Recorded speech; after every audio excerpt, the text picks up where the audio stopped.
129 to 122. When they shoot 50% or greater, they are 20-0.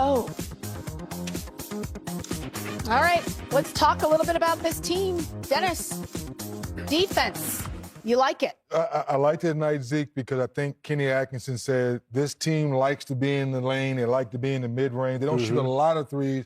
They don't chase the three. So you saw a little bit of old school 2-3 zone, matchup zone. And when you have the two bigs on the floor, look at the length. Look at this play right here.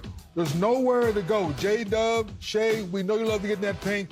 Watch their arms, all five guys. That's an easy switch right there. Look at the backside help by Jared Allen. So I'm looking out the corner of my eyes, watching the game to the side, and I said, wait a minute. Kenny Atkins said, we're going to play a little man-to-man, but then the half-court set, late in the shot clock, we're going to go zone and take away the gaps. And once you take away the gaps, they can't get to those sweet spots. It was big down the stretch, taking OKC out their game. Isaiah, we showed Donovan Mitchell struggled a little from the field.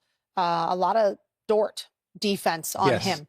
Yeah. Can we take something away from that particular matchup when they play next Thursday? No, the only thing you can really take away from it, right? So the offensive player and the best offensive player, in this matchup is Mitchell. So what he'll do is he'll go back and he'll look at the shots that he missed and why and how did he miss them, right? And you'll see that he probably missed a lot of contested shots. So the good players always find a way to get open. Like we always say, man, why Steph always open? He wide open, they not guarding him. But the great players figure out how to attack the defense, how to find the weak spots, and Mitchell will go back and say, okay, what were the weak spots in their defense that I can attack so I can free myself up to get easier and cleaner looks? Yep. That makes perfect sense. No, it does. Great players figure out all the time, and then being consistent. And aren't the great players season, always open? Like we say, KD get off, KD get to his spot, but he's open, right? Yeah. How do they know, to get there? And the great players always figure it out. Go ahead, I'm sorry. No, you hear around here because I don't think we give Hall of Fame players enough credit. You guys watch film too. It's just not by osmosis. It's one thing to go in the gym at night and I work on this pattern and move. Right. But I also know that, okay, some teams like to double team me on the first dribble. Some teams want to come on my spin move. Well, I have a counter to that. And all the great players have counters to how you play defense. Yeah, that's an excellent point. And what I see now, I mean, these two coaches, and I've been critical of the coaches in this league, and I'm going to criticize them again because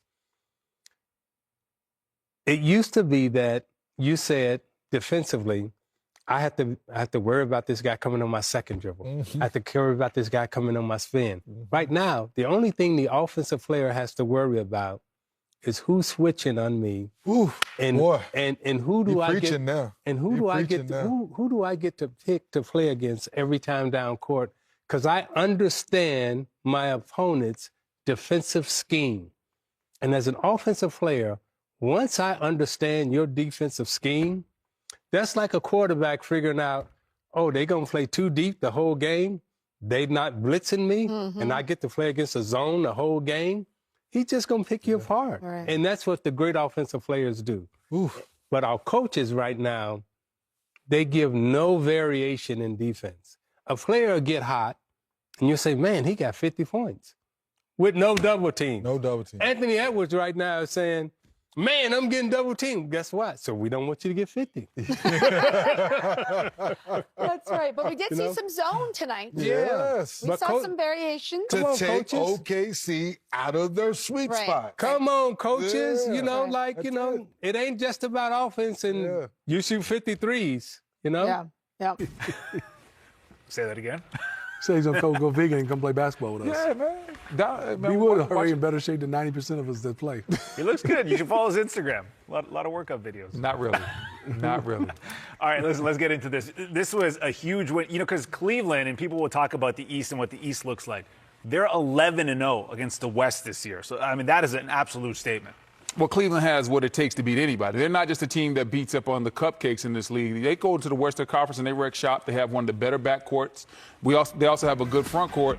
And then more importantly, everybody's getting a chance to touch the rock. Got Karis LeVert coming off the bench. So when you have a dynamic backcourt, a really good six-man, two versatile bigs that are versatile offensively and defensively. No matter what type of game it is, no matter what type of fight it is, they're ready to come and show what they can do because they have so much versatility. If it's an offensive game, we can score with you. Slow it down, we can defend you, and we have two bigs that can switch to pick and rolls and slide their feet with your guards, and guess what? They give us rim protection as well. Not many teams have this type of arsenal all put together. If you look at the box score again, you saw Donovan Mitchell with just 11 points on 3-16 shooting.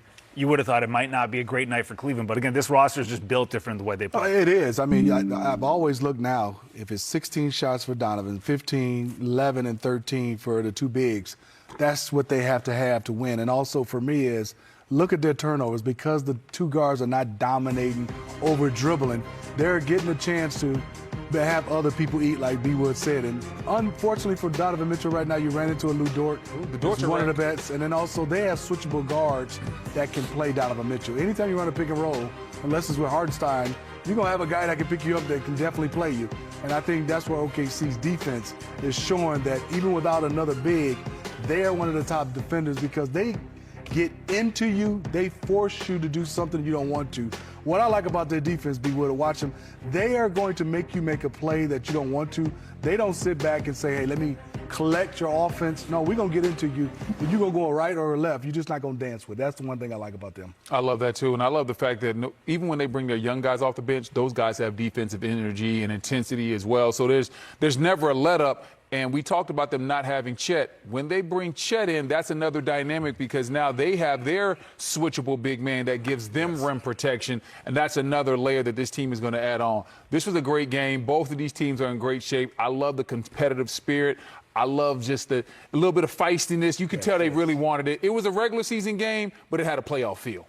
And I think also bringing Chet, he stretches the floor as well. Oh, yeah. That's going to definitely help everybody with OKC. He defends. I think also he's a guy that can pass.